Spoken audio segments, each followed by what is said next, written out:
Welcome to the Harvesting Wisdom podcast. Together we explore the vast landscapes of life, delving into the rich soil of experiences, sowing the seeds of curiosity, and harvesting the profound wisdom that each episode unfolds.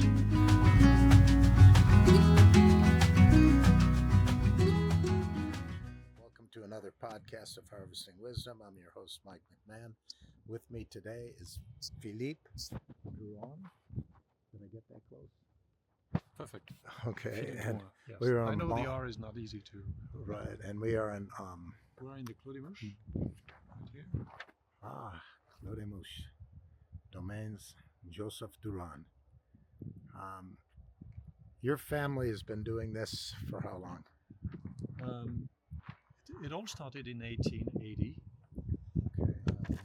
Joseph Drouhin founded the company, and in 1921, it's mentioned on this plate just because it was the first acquisition that started the estate, the ownership of land.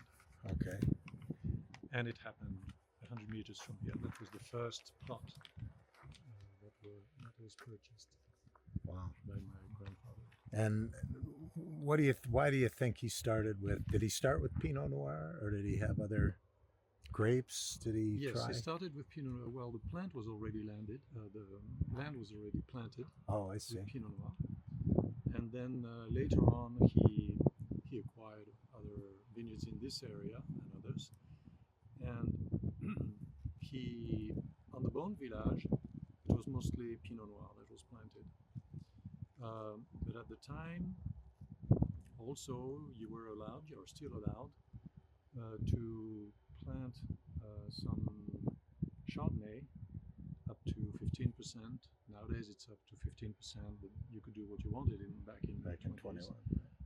They planted some Pinot Gris and Chardonnay inside the rows of Pinot Noir. It all went into the fermenter of Pinot Noir. Small percentage. Yeah, at the time it was not as easy to cultivate and get enough sugar, enough ripeness as we do today without problems. And having some Pinot Gris and Chardonnay helped having sugar because it's naturally more concentrated in sugar than Pinot Noir at the same growth stage. And it gave it a little so more complexity to it. Yes, they didn't Sweetness. have easily access to sugar to add to the fermenters, so that was a natural way to get a little more sugar and potential of alcohol in the fermenter. Okay. And so he had this vineyard planted mostly with Pinot Noir and a little bit of Chardonnay, but you might know that Chardonnay doesn't grow at the same speed as Pinot Noir, actually. Right. And it doesn't, the best harvest date is not necessarily the same for both. And he said, okay, let's try to separate the Pinot Noir and the Chardonnay. So he did with a few vines of Chardonnay, enough to press it. And he was add it struck. to the fermentation after. Well, it happened like that for a couple of years, and then suddenly he discovered that he had to identify it separately because the timing was not good. Right. And so he made white wine, which was the first here, and he was struck by the quality of it. Wow, yes. And he had a friend of his that was the owner of Maxim's Paris. Made him that famous. Tasted the wine and said, I want the exclusivity of it. Wow, okay. It was something like 4 barrels. Yeah, well, that makes it exclusive. But you're talking So that about was the start the of beginning. the Clos des Mouches wine. Wow, okay. And so was he a farmer before that? Like, how young was he when he did that? Oh, that's a good question. Probably in his 40s, 30s. So he wasn't a kid. No. He was doing other things. Yeah, he was there was war. Right. Well, that whole He thing. participated in the wars, and also he was in the Hospice de Beaune for a long time as an administrator. Wow. But his main activity was to take care of the estate, to buy wine, and to run the négociant business that his father Joseph had it is really kind of amazing, the stories. And we, especially younger people watching, think 1921. Oh, that was a long time ago. Mm. But my grandfather, I think, was born in the late 1800s, and he was in Buffalo, New York, which is snow most of the time, very cold. Mm. They make a white wine outside of it, but he tried growing, and he had an old press that I have now, and then he gave that to my father, who also made a really good vinegar. That's how I describe it. But as kids, we used to have to play around and do it and press it, and we had to stomp on it and the whole, the thing. But that's being in the wrong place at the wrong time, I guess, compared to being here. But 1921, it was just, your third or fourth generation on this, No, basically. he was a second generation. He was There's second. Joseph, then Maurice, Okay. who acquired the first Clos des Mouches in 21. Okay. And then after a couple of years, this Clos des Mouches White happened. And then at the end of the 50s, my father took over because my grandfather had a stroke. Mm. And he's been running the company until we arrived, even though he stayed on board. Veronique, my sister, started, I think, in 86 or something like that. Uh-huh. I started in 88, and my two other brothers a couple of years later. So the four of us are working in the family now. Oh, that's great. So the switch between my father was in the late 80s, between my father and us. Even though we kept running the company, we had specific roles inside the company. You were scaling. Exactly. Right. So, and it's not normal to see multiple generation companies survive. And think of we talked about World War I. There was World War II. There was a bunch of other wars since then. We've had COVID. We've had all these different things, yet the vineyard still makes it, still thrives. And do you still have some old growth from way back then? Do you have any? The oldest piece of vineyard that we have, I think, on paper it says 1906. It's in the Côte de Nuit, so 3/4 of half an hour from here. But frankly, not too many vines left. I don't think any vine has made it since then. But we have a vineyard up here that's from 1935. Wow. That's the oldest. We have a few other vines just above the road where the tractor is. It's 1945. Wow. But again, it's very hard to know how many vines, if any, are from that time, from because the you're because constantly some replacing, die, right? Yes. Well, some die, some are damaged by the tools, and so you replace them. And of course. so you never have a homogeneous age inside any vineyard. Sure, that makes sense. Now, this is primarily limestone at the base with like marl, a little bit of lime clay. Is that what? Yeah, that's clay and limestone. Right. The pH is around 7.8, 7.8. Similar to Arizona. And there are many variations in the soil between any place and 100 meters next to that place. Right. If you dig a hole halfway up of these rows and dig the same hole halfway up where the tractor is over there, you will see that it's two very different soils, even though they carry the same appellation. Right. And you've got, do you treat them somehow differently, or it's treated more or less the same when you're working with the soil? Depending on the characteristics of the soil, and by soil I would mean mostly what's in the brown color zone, which might vary in depth. In that zone, all over here, it's, well, no, it's not perfectly true, but there are some clay characteristics in particular at each place that I pay attention to make sure that the compost that I'm bringing will be useful, will not be in excess. So depending on the type of clay is very important, more than the level of limestone that there would be. And so yes, I would treat each piece of vineyard And when I say piece of vineyard, it can be 1/4 of an acre. Sure.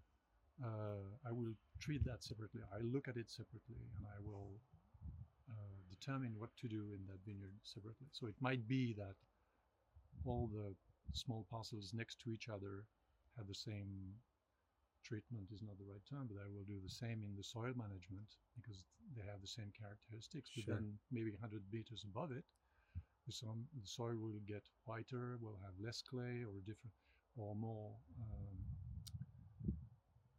what I don't know in English, above less fine than clay. More silt. Limon, yeah, silt. Yeah, right. So Silt, between silt and loam. right. Silt and loam are Anyway, kind of the same. It's term. not as fine as clay. Right. So the capacity to knit with organic matter is not the same. So you would adjust the organic matter, the organic matter management, and also in the winter to prevent erosion, to increase the infiltration, water and air exchange capacity of the soil. We would seed after harvest or like a vetch or a grass of some sort. A winter cover crop. Okay. It'll be well. In the past, I've tried brassica, legume, and cereals mix. But brassicas were complicated, and in the end, we have 2 cereals and 1 legume. Okay, well, the legume's going to help but with it's nitrogen. Just behind you can see we did not destroy everything the way we should have. You can see some of the growing still. Well, some cereals are still right. have not been cut down You're doing as they should have been. But maybe an oat. Yeah, that must be probably a triticale. Okay. I don't know if triticale is said the same way in English. So are you using GPS now to map? Because you've got such a large acreage at this point. No, we don't use GPSs to, like in agriculture, where they have GPSs to know what to spread where. Right. But the GPS is used for other purposes to know exactly where the tractor has been going. Right. So you don't want to go twice, or you don't want to miss a row or something. Exactly. Right, when they spread it, they miss a row. We can look at that on the maps. I would say basic use of what the GPS can provide us, but I don't go to the sophistication of having the GPS decide what the tool behind should do depending on where it is. Got it.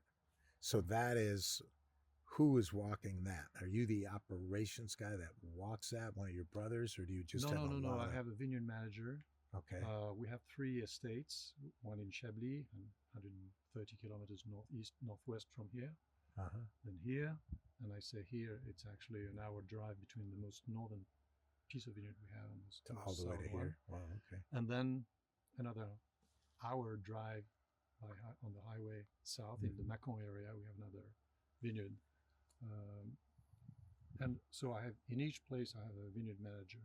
So he's the local guy that would manage the people and the equipment to do the job. And obviously that person has to have the expertise to really kind of see and spot things, right? To know if he's got something that he's got to treat.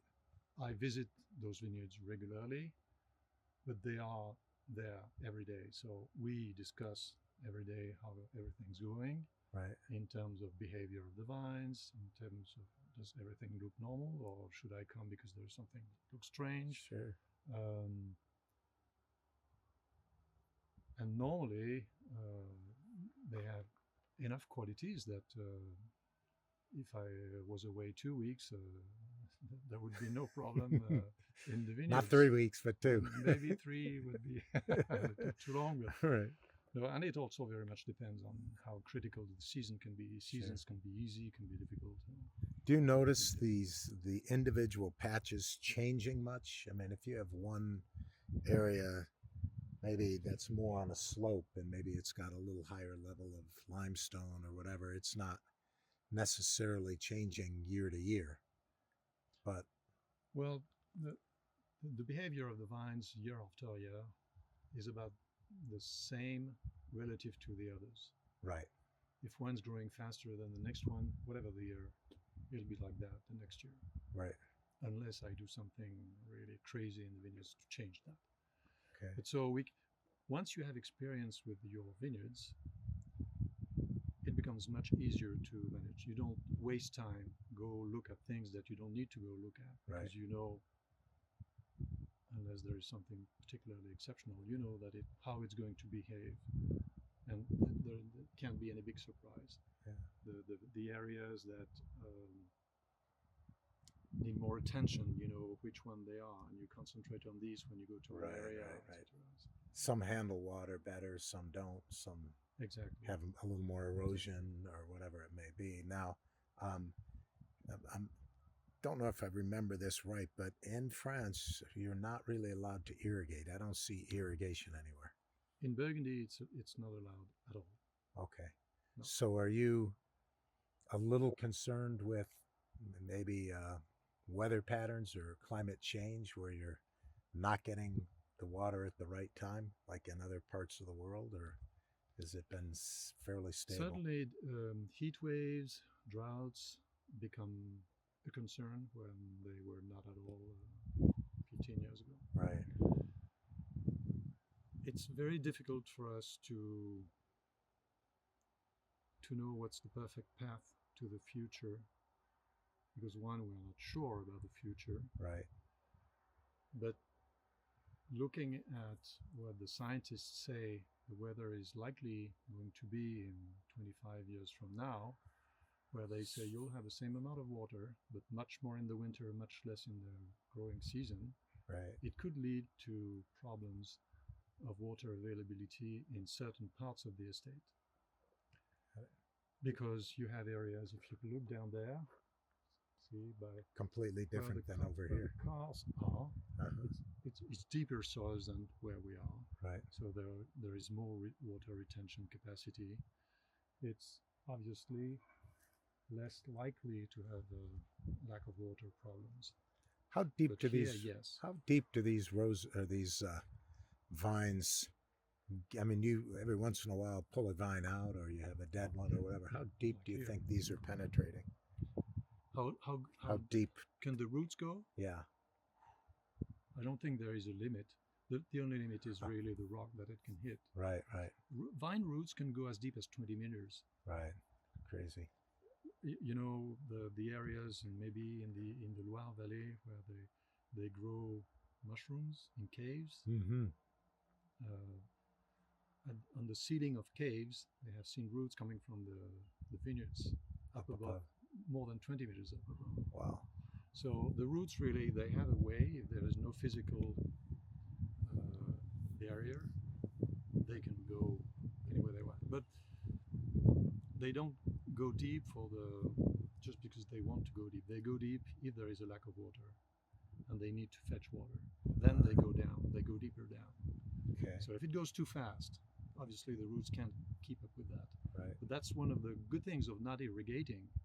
If you have year after year variations about where the limit of water availability is and is not, the roots will be okay, fine, 1 year, 2 years. The next year it goes down.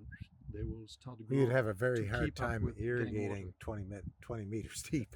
Yes. I don't think they have tools for that. No, but that process of the roots going deeper is very much linked to the history of what the weather has been and where the water availability. It's like a tree ring. So it goes down when it needs to go down because there is a lack of water. If you irrigate all the time, the roots say, they don't need to go down. They will remain in a closer area, closer to the top. Yeah. But here, even though it's a good thing, because there is obviously the deeper you go, the more buffer there is for a drought, obviously. But in some areas there is soil that's like that. The roots can't go through that. Right. So if you hit that, then you're at the point where if there is a lack of water for too long, the vine will suffer. And we have areas like this that did not show up for ages. That's now start to show up because of the extreme heat waves and droughts that we can face. We don't have that many, but sometimes we do. You're putting a compost down. I don't know if you're making compost drenches. Compost what? drenches where you soak water into the vineyard once or twice or 3 or 4 times a year? I don't know Okay. what that is. So you would take compost and then you make specific extract, taking the biology off that compost into Like compost teas? compost tea is up in the phyllosphere, so it's above ground, but it's the Okay. same concept as a tea, but you're soaking. You would have like a water bubble come through and soak each one a little bit because you don't have irrigation, so it'd be fairly difficult process. But the idea is to drive the biology down, so the biology is kind of helping work the soil to keep the plaintiffs separated when you have a lot of clay and that kind of thing. But you are using a compost tea then, or some kind of foliar? No, I'm not using compost tea at this point. I'm using compost only. Okay. And the winter crops. Yeah. Because of the legumes, there's nitrogen, and the sure. destroy. They'll be a fixing for the winter. Yeah. What I've for the last, I don't know, 10 or 15 years, have been growing grapes in the middle of the desert in Phoenix. And we had one project that is a quarry. Yeah. So it was all rock and they turned it into a golf course. So on the top of this quarry, we blasted and had no soil at all. But we would take some of the blown material and put in about 12 inches of this, you'd call it a gravel, I guess, but underneath was big pieces. Weird as it is, the vines grew just fine. Mm-hmm. But my problem was with the heat. We would get, let me think in terms of Celsius, but we would have, I could never get, it was a Zinfandel grape, but I could never get through veraison. So 2 weeks before complete veraison, it'd go to 122 degrees Fahrenheit or 40, 41 Celsius, and the plant completely shut down. So Yeah. I'd have half of the vineyard would have, red grapes, and I'd pick those, and the other half would just go back into the soil. And I tried everything from extracts to teas to composting to mulching to cover crops. But the reality for me was at that point, we needed another variety. I needed to plant something different in there. I never got to that point, but we were looking at maybe varieties of maybe a Tempranillo that just had a shorter cycle. Mm-hmm. Are you having any cycle issues like that where No. at the end of veraison so you're in far trouble? no, because we have heats and we have heat waves. You don't even know when you're going to get them. But a dry weather at this point, so far, the years where we have a long period without of water, we don't have that many. Really, it's not. I would not consider that a problem. We're not happy when it happens, but we had 2003 was one. Your wine is better, 1976. but your yield is smaller. Yeah, the yield is smaller. Well, wine is better, not necessarily. Heat is not something we look for. Not like it used to be. I could tell about the perfect year for me, but what year was it?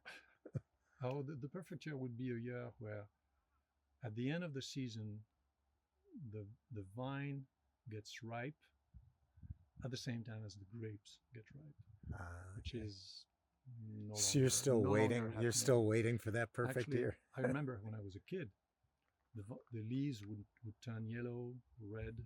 Some of them would be at the edge of falling, and that was where we had the best taste, and that was the best time to harvest. But the grapes were ready. Nowadays we harvest, the vines are green, and they remain green for another month. Oh wow, that's not normal. No, yeah. So this is not my preferred year. But so back to the heat waves, we usually have some water coming at some point during the growing season, starting July, ending August. A 2 months dry season like we can have in Oregon, for example, where we also have grapes. Oh, you're in Oregon here. in the U.S.? Hmm? You're in Oregon, you said, in the U.S.? Yes, we have Cool. an estate in Oregon Okay. since 1987. Okay. And so here we Ah, know we so have some source of what water. is the state you have? Because those are You okay. know the estate? Well, It's this area Domaine. here has the best Pinot Noir. Yes. The only wine I like to speak of is Pinot Noir from the Willamette Valley in Oregon. Okay. Well, if you know the Willamette Valley, you might know Dundee Yes. at the bottom of the Yeah, I know it Dundee very well. Hills. Uh-huh. We are That's on where the you Dundee are. Hills Yeah. in an estate called Domaine Drouhin, Oregon. Okay. And it's my sister who makes the wine. Oh, she's living over there. No, she's living here, but she goes She regularly goes and does that. to make the wine at harvest. Yeah. To go at the critical times of the evolution of wine in barrel. You know, it's kind I of go there for the harvest. interesting because humans have changed the landscape everywhere we've gone. You know, I don't know. You've been to Oregon then. Mm-hmm. Do you realize 80% of the trees in the forest are not indigenous to Oregon? Mm-hmm. They're not endemic. But that goes to show how we never know what the original foundation plant was. One of the concepts of regenerative farming now is they're leaving natural areas with foundation plants in between crops or on the borders or the perimeters, thinking that that's going to actually help maybe with some of the biology that's evolved over millions of years to be effective. But I'm not sure, as you look back, what would be the endemic trees or bushes to this area, because this area has had humans on it for thousands of years. Yeah, and if you speak about things that grow and die within 15 years, you can adjust. Right. The nature has time to adjust to the change of climate. But if you look at the forests, they don't have time to adapt. Right. The weather is changing so quickly. Right. Global warming is happening so quickly that that's the problem. Adapt. It's the acceleration that's the problem. Exactly. And so I know that the forest people, the national forest people, when they manage their forests, they try species that would naturally not grow now, because they know that other species that are going to force in the place might be the adapted one for the weather in 40 or 50 years from now. Right. So that they have a time to develop fully. So are you guys playing around with different clones of the same, different varieties of Pinot Noir and Chardonnay? Well, those are your two primaries, yeah. Yes. I don't think you want to switch to Tempranillo at this point. No. That might do something Not to yet, the brand, right? Not because of the climate change. We have always made selections. We have even some 15 years ago, maybe, created a group of growers that participated, put means in common to participate in selections, have a partnership with a nursery, have all the selections tested for virus, multiply them. We would go see the young vines and determine if they are still vines that we would select to plant in our vineyards, and if not, then that line of clones, let's call them like that, would be discarded. The others would be kept and then provided to all the growers that are participating. So that's I don't like to call it clone, because it's not really a clone. You have one individual. It's a hybrid. It's some sort of a No, not even that. No, you go in that vineyard and you select 50 vines. Your neighbor does so too, and then you have 150 of them. You test them for virus. You only have 100 left. You provide them to the guy. He grafts them. He plants them, and then he has a vineyard out of those 100 vines. But keeping that part is from that vine, that part is from that vine, etc., etc. So at this point, they are clones. And this is 10 years minimum. It's a long process, and then we would go and visit the vineyards and say, okay, the original vine we had taken because it had this characteristic. Now, as a young vine on this rootstock in this place, the way it looks is not satisfactory. We don't keep it. And so you go from 100 to 15 vines. Now, those 15 vines could be clones, but we actually keep them as a package of 15 vines that have some common characteristics. like loose clusters, small clusters, big berries, small berries, things like that. As you're seeing a Small difference production, in big production, and then everyone would pick among those collections of individuals that were the ultimate selection and plant that if they want in their vineyards, and add clones if they want, and add some of that massal selection if they want. But the massal selection has always the risk of virus. right. But this massal selection, even with the virus risk, is also a way to keep the existing diversity of the vineyards. Got it. Because that's what they As would soon do as you select, in nature. you select your criteria of today. But what if the generation in 50 years from now wants to have access to the diversity we know at our generation today? Mhm. You have to keep some diversity. It might be at the expense of virus, yes, but I think that's worth it to keep Yeah. the genetic diversity we have. So we'll talk about diversity and how important that is in a minute. But so when we talked about, always, this is something you would have probably done since 1921. You're always looking at I don't know Mendelssohn's. if it goes back to that time, but obviously it was very common in the growers, in the farms. Right. It was very common to make a Always looking selection, for something maybe a little better, particularly maybe after- a new trait. particularly after grafting had arrived. After Right. the phylloxera crisis, people grafted to have viable vines. So And that's the time where they made selections of what they would like to replicate in their future vineyards. And my father did that too. My grandfather, I don't know, my father didn't talk much about the selection my grandfather has made, but he did. yeah, Yeah. well, he had to, right? So you just talked about like a rootstock. Are you using a common rootstock for most everything? No. You use multiple No. rootstocks. Again, let's look at the characteristics of this vine, Okay. this area. And again, this area might be 4 rows. I have a vineyard in Côte de Nuit that's 4 rows. So I Okay. might look at that, have a soil analysis made, determine some major characteristics, and then with those characteristics, we have a collection of possibilities of rootstocks. If you had interviewed me 20 years ago, I would have said to you, in any case, I pick among 5 choices max. Right. Now, today we know those 5 choices are no longer Even suited to 30 the 30 years of weather down the road. Uh-huh. So we have to try some things else, which we do. So there are still the common rootstocks that we know that in certain areas might still be adapted. But of course, one of the things that are critical is how adapted it is to heat, to drought in particular. And so more and more rootstocks that were never used here, but used a lot in the south of France, where historically, Gets warm, still nowadays, it's much drier than it is here. Then we start testing those rootstocks.